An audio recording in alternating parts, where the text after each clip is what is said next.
అందరికీ నమస్కారం. ఈరోజు మీ అందరికీ నేను వినిపించబోయే కథ సంసారంలో సరిగమలు. రచయిత సత్యం మందపాటి గారు. ఇక కథలోకి వెళితే, భారంగా మెల్లగా నడిచి వస్తున్న మంజులను కళ్ళు విప్పార్చి చూశాడు గోపాలం. అడుగులో అడుగు వేసుకుంటూ మంచం దగ్గరకు వచ్చింది మంజుల. కూర్చో మంజు.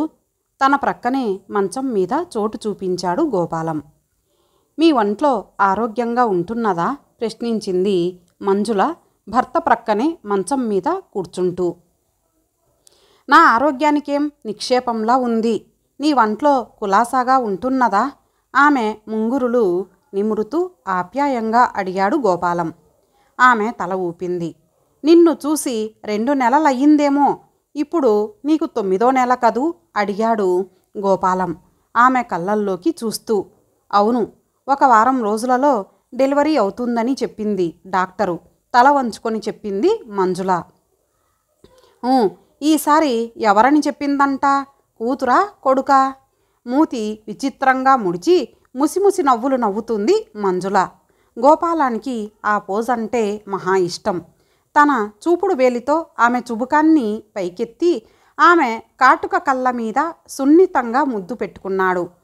నాన్నా నాన్నా మరే అంటూ వచ్చాడు కొడుకు సుబ్బారావు. మంజుల వైపు ఒకసారి ఇబ్బందిగా చూసి పిల్లవాణ్ణి దగ్గరకు తీసుకున్నాడు గోపాలం. ఏంరా తులసి ఏది అంటూ. తులసి గోపాలంకి ఉన్న 2 సంతానంలోనూ పెద్దది. రెండోవాడు సుబ్బారావు. తులసి శర్మగారింట్లో ఆడుకుంటున్నది నాన్న అన్నాడు సుబ్బారావు. అతన్ని ఒల్లోకి తీసుకొని ముద్దులాడాడు గోపాలం. నాన్న అంటూ వచ్చింది తులసి. గోపాలం బిస్కెట్ల ప్యాకెట్ మంజుల చేతికి అందించాడు. మంజుల బిస్కెట్స్ని ఇద్దరికీ ఇచ్చింది. బిస్కెట్స్ తీసుకొని పిల్లలు బయటకు వెళ్ళిపోయారు. మంజులను దీక్షగా చూశాడు గోపాలం. అందమైన ఆమె బుగ్గలలో పూర్వపు మెరుపు లేదు.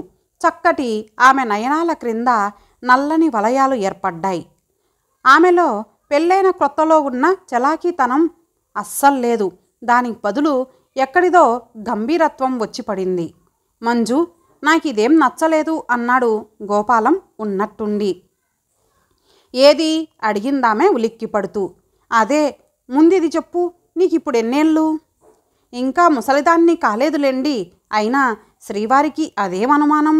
వస్తున్న నవ్వును పంటి క్రింద నొక్కి పెడుతూ అన్నది మంజుల. అది కాదు, నీకింకా సరిగ్గా 25 ఏళ్ళు నిండలేదు. అయినా 2 పిల్లల తల్లివయ్యావు. నాకు ఇంకా 30 ఏళ్ళు రాలేదు. అప్పుడే ఆగాడు గోపాలం ఆమె కళ్ళల్లోని పూర్వపు వెలుగును వెతుకుతూ. అన్నది మంజుల ఏమీ అర్థం కాక. నే చెప్పేది పూర్తిగా అర్థం చేసుకో మంజు. నువ్వు మరీ చిన్నదానివేం కాదు, పైగా చదువుకున్నదానివి. మంజుల చేతిని తన చేతిలోకి తీసుకుంటూ అన్నాడు గోపాలం. ఆమెకంతా అర్థమయ్యింది, కానీ ఏమీ మాట్లాడలేదు. గోపాలమే మళ్ళీ అన్నాడు. ఇంతటితో పిల్లల్ని ఆపేద్దాం. ఈసారి కాన్పు కాగానే ఆపరేషన్ చేయించుకో. నిన్ను ఈ వయసులోనే 2 పిల్లల తల్లిగా ఊహించుకుంటూ ఉంటే ఏమిటోగా ఉంది. పైగా ఈ కాన్పులతో నువ్వు నీ ఆరోగ్యం ఏమవుతుందో చెప్పినా నీకు అర్థం కావటం లేదు.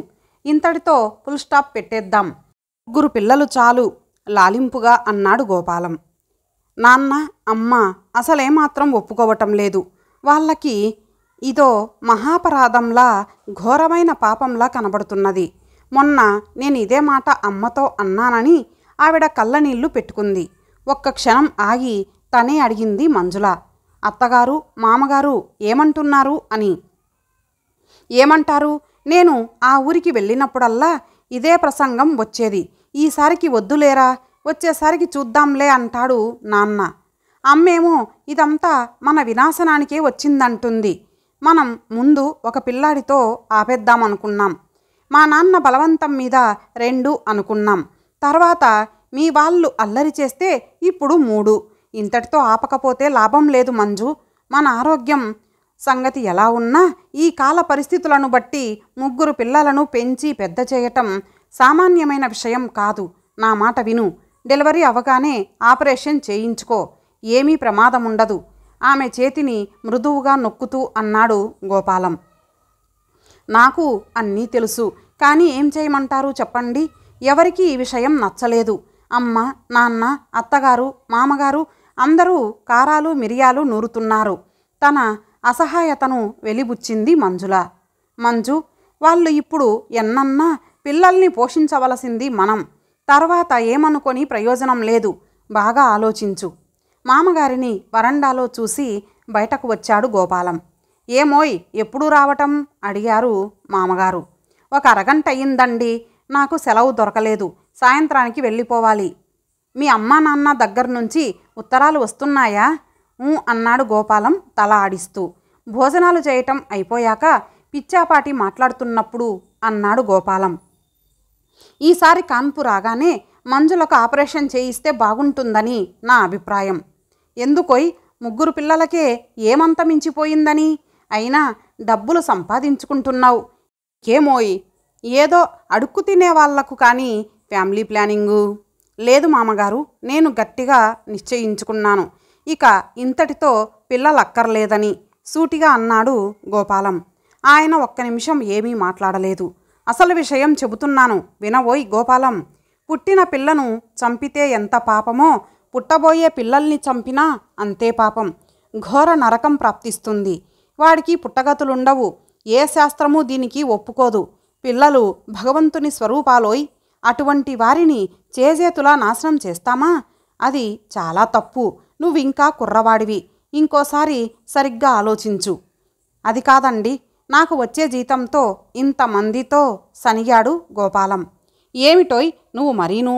నారు పోసినవాడు నీరు పోయక మానడు. నువ్వు మీ నాన్నకు ఏడోవాడివి. ఆయన నిన్ను పెంచలేదు, ఇంతవాన్ని చేయలేదు. ఆయనకు మాత్రం ఏముంది కనుక? ఆయనే ఆ రోజు నలుగురితో సరిపెట్టుకొని ఉంటే నువ్వేమయ్యేవాడివి? అసలు ఆ విషయం అనుకోవటం కూడా మంచిది కాదు అన్నాడాయన. గుమ్మంలో నుంచున్న అత్తగారు అందుకున్నది. ఈ మధ్యనే రాజేశ్వరమ్మగారి పెద్ద కూతురు ఆపరేషన్ చేయించుకుంది. నిద్రపోతూ ఏం ఆపరేషన్ చేశారో ఏమో. పాపం నిక్షేపం లాంటి ఇల్లాలు 100 ఏళ్ళు నిండిపోయాయి. ఎందుకు చెప్పు లేనిపోని గొడవలు తెచ్చుకోవటం?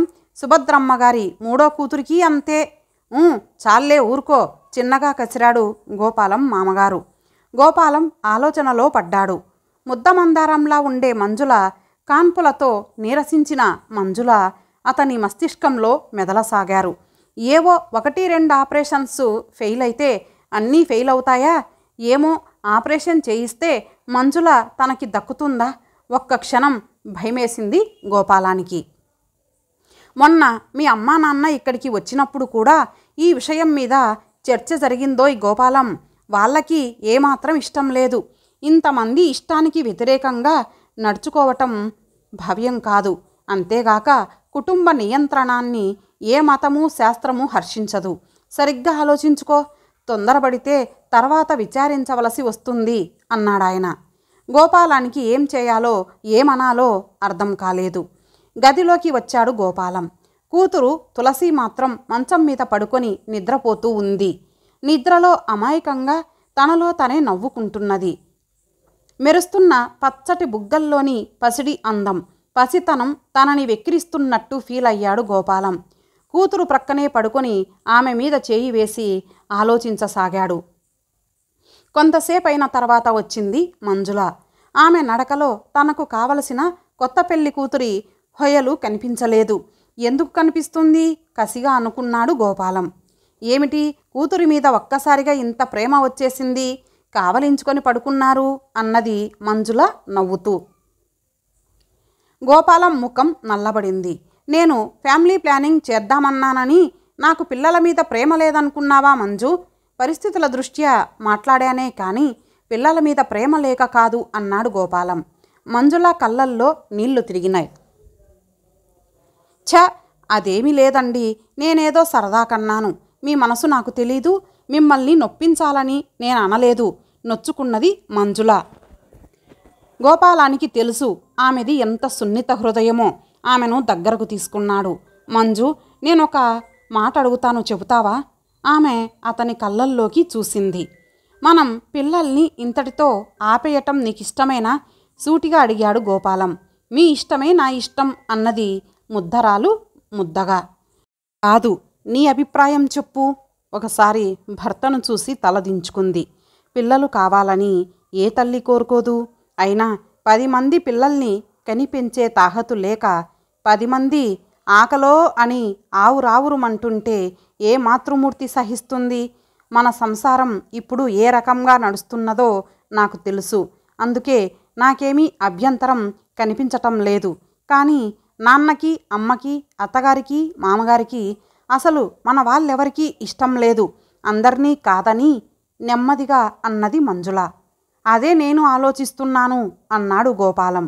ఉన్నట్టుండి గోపాలం అన్నాడు, సరేలే, ఇప్పటి నుంచి మనసులు పాడు చేసుకోవటం ఎందుకు, తర్వాత ఆలోచిద్దాం అన్నాడు. సెలవు లేదు కనుక ఆ సాయంత్రమే వెళ్ళిపోయాడు గోపాలం. తర్వాత 10 రోజులకి తను అన్నట్టుగానే ముద్దబంతి పువ్వు లాంటి కూతుర్ని కన్నది మంజుల. సీత పుట్టింది అనుకున్నారు మిగిలిన పిల్లలు. గోపాలానికి ఉత్తరం రాశారు 11వ రోజుకి ముందే రమ్మని. 10వ రోజుకల్లా అంతా వచ్చారు. కానీ గోపాలం రాలేదు. అమ్మాయికి ఆపరేషన్ చేయించటం లేదని రాయటం వలన కోపం వచ్చిందేమో అల్లుడికి అన్నాడు మామగారు గోపాలం తండ్రితో. ఎంత కోపం వచ్చినా కనీసం పసిగుడ్డును చూసుకోవటానికైనా రానక్కర్లేదటమ్మా, మరీ చోద్యం అనుకున్నారు ఆడవారు.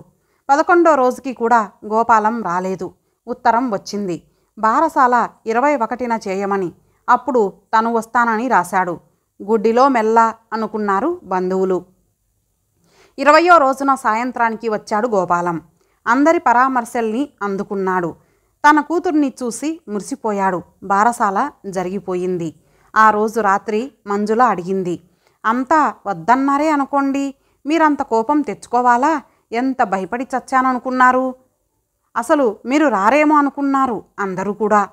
మంజులని పరకాయించి చూశాడు గోపాలం. పచ్చి బాలింతరాలుగానే మంజుల అందంగా ఉంది అనుకున్నాడు. నాకేం కోపం రాలేదు మంజు, కానీ నువ్వేం కోపం తెచ్చుకోనంటే ఓ విషయం చెబుతాను, చెప్పనా? పసిపిల్లకు పాలు పడుతూ చెప్పమని తల ఊపింది మంజుల. మన మధ్యనే ఈ విషయం కొన్ని రోజులు రహస్యంగా ఉండాలి సుమా. ఏమిటండి అంత భయం? ముక్కుని వింతగా ముడిచి నవ్వింది మంజుల. చెబుతున్నాను విను మంజు. నేను ఈ మధ్యనే ఆపరేషన్ చేయించుకున్నాను, పిల్లలు పుట్టకుండా. నీకు ఆపరేషన్ చేయించటానికి మన వాళ్ళెవరూ ఒప్పుకోవటం లేదు. ఆపరేషన్ చేయించుకోవటం వలననే 11వ రోజుకి రాలేకపోయాను. పైకి చెబితే అంతా పైరైపోతారని బయటకు పొక్కలేదు. తర్వాత నెమ్మదిగా తెలిసినా వాళ్ళే సర్దుకుపోతారు. ఏది ఏమైనా నీకు అభ్యంతరం లేదన్నావు, నాకంతే చాలు. ఏమంటావు అడిగాడు గోపాలం తన ఎదురుగా ఉన్న మంజుల మాతృస్వరూపాన్ని చూస్తూ. ముందు బిత్తరపోయినా భర్త చేసిన పనికి హాయిగా నవ్వేసింది మంజుల. ఇంతటితో ఈ కథ సమాప్తం. మరలా ఒక మంచి కథతో కలుద్దాం. అంతవరకు సెలవు. నమస్తే.